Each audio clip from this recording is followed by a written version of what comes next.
So our next speaker is Oliver Grafton. Oliver is Principal Advisor for NCEA, which means the Natural Capital and Ecosystem Assessment, Citizen Science and Partnership in Natural England. If I can say that quickly, thank you. And he's going to talk to us about transforming our investment in England's biological data infrastructure. Over to you, Oliver. Thank you. Thanks, John. Can I just check you can see my slides? Yes, we can indeed. That's great. Great. Brilliant. Well, good morning, everyone. In the next 10 minutes, my aim is to describe the ambition to transform DEFRA Group's investment in biological recording and the data infrastructure that supports it across England, and really the opportunity over the next 3 years to make a big sort of step change towards the way we do this through a new large DEFRA Group programme referred to as the NCEA. And I progress. Why is it not progressing? Here we go. Here we go. Okay, so let's start by looking at what the NCEA is and its origins. So in response to mounting evidence of our dependence on a healthy, functioning natural environment, the UK government has set world-leading ambitions to protect that environment and the ecological services we depend on. There is also a real understanding of the need and corresponding desire to underpin our choices, that's choices, society choices at all levels, with systematic and robust evidence. The Natural Capital Committee, an independent advisory panel which ran from 2012 to December 2020, stated that a comprehensive England-wide environmental census of the stock of natural capital assets is urgently needed to establish a baseline against which progress towards the environmental goals articulated in the 25-year environment plan can be measured. The NCEA, or Natural Capital and Ecosystem Assessment, is a response to that challenge. A DEFRA Group run programme, it is being led by Core DEFRA in collaboration with Natural England, the Joint Nature Conservation Committee, Environment Agency and Forest Research. The programme aims to transform what and how we invest in the environmental data and evidence products we need to inform and support decision makers through a combination of new technology, innovation and greater investment in field survey.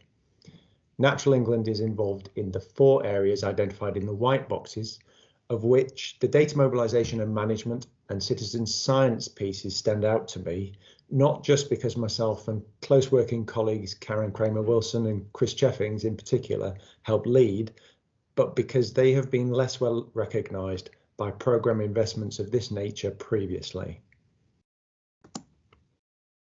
To give you an idea of time frame, this and part of last year was run as a low profile pilot to sort of explore DEFRA Group needs and working arrangements. And next year will be a transition year where certainly the programs I'm involved in will be doing a lot more outreach to seek and grow collaboration with others. And the final two years are intended to be demonstration years, following the success of which we anticipate a full rollout.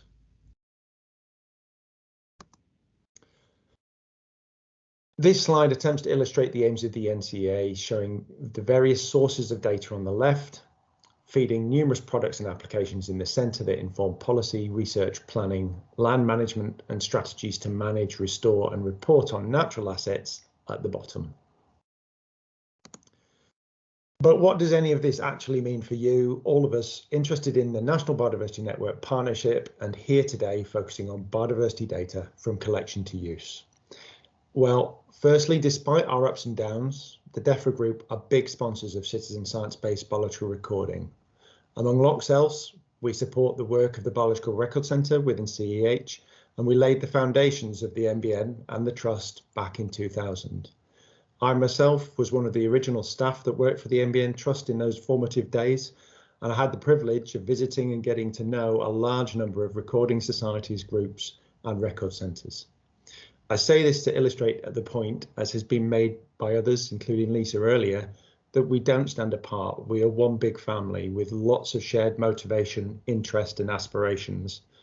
But like many families, we could always work on our communication and cooperation a little more. Our collective interest and efforts means there's already an awful lot of biological data out there and continuing to be generated. And citizen science has always been a leading engine of this. But we are not making the best use of this data resource, and therefore we're not recognising or supporting the citizen science-based interests and efforts that generate them as well as we might. Why not? Well, there's lots of reasons, but some are related to the way we generate and share data, and others are related to the way we look for and use data. Studies into the opportunities and challenges facing species data flow, and also into the needs and experiences of data use, have been extensive and numerous.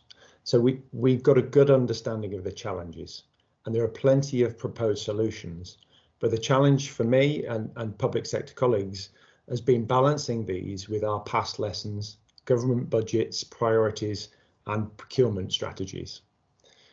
We know most biological recorders want their data to be used, to have them make a difference, yet passage of new records to the NBN Atlas is often beyond their sight. It's painfully slow or non-existent. The people that want to be informed by these records don't have the time to search them out and to negotiate access to what are dispersed collations. In this way, the data become practically inaccessible to our programs and their projects. And so those programs and projects continued with their limited sources. Like many, we've turned to the data flow pathway to think through what we always need in place to mobilise and share data for reuse from any project, contract or collaborative venture we're involved in. For some time now, a lot of our attention has been placed on the fourth data stage of discover and use, which is not a bad thing in itself. We've progressed a lot tackling data sharing issues, and there is wide support for the fair data principles. But hurdles remain, several of which may well be better addressed by focusing effort more elsewhere. I would like DEFRA Group and others to break out of the data access trap we find ourselves in. And what do I mean by that? Well, our environmental projects and programs rarely plan to grow and share evidence beyond the reuse of their own immediate needs. They do, though, want to use whatever already exists from past projects and from partners, but likewise, the mobilisation of what we collected before has not been resourced. So we're faced with how to overcome the barriers and offset the costs to accessing existing data that were not met at the time they were originally collected. And this is a circular trap that detracts from where I think we would all rather focus our effort and investment in the earlier stages of data flow, those focused on engaging, training and equipping citizen scientists and feeding their motivations to investigate in our natural world, in protocols and tools that help more people more easily and reliably detect and record information in consistent, compatible ways that aid data sharing and reuse, and collaborative community-based curation to check and share new data transparently, responsibly, collectively, and efficiently using a combination of people from across the community and technology. So over the next 3 years... Two minutes. Thanks, John. This is my last slide. Great. So over the next 3 years, the data mobilisation and citizen science programmes within NCEA would like to explore how DEFRA Group investment at a more local scale might better resource longer-term collaborative provisions for biological recorders, citizen scientists, and their engagement, training, survey and sharing of the resulting data for wider reuse. We would like to invest in shared protocols, tools, training and networks for engagement and support. And presently, we're most keen to explore the support that citizen science can play in helping us understand urban areas, freshwater, farmland and natural capital, much of which is being framed around semi-natural habitat. There are numerous important words in there, but collaborative is the one I'd most like to draw out.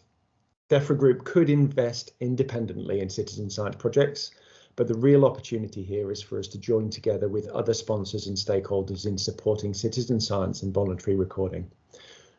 Where do we have shared interest? Where might we coordinate our efforts better to support citizen scientists and sustain investment to this effect into the future, where data are mobilised from collection to use? This is a significant opportunity, and I hope in 3 years' time we'll be talking about work we are doing together and how this is making a difference. Thank you. Thank you very much, Oliver. So we now have time for maybe a couple of questions. Anything come in for Oliver? Yep, there are a few in there. I'll go with them in, I think, the order they came in. So one from David Slawson. What chances are there of citizens' contribution to support official biodiversity surveillance being mainstreamed into official surveillance programmes and paid for from official surveillance budgets? Using, say, 10% of official surveillance budgets in this way would represent excellent value for money.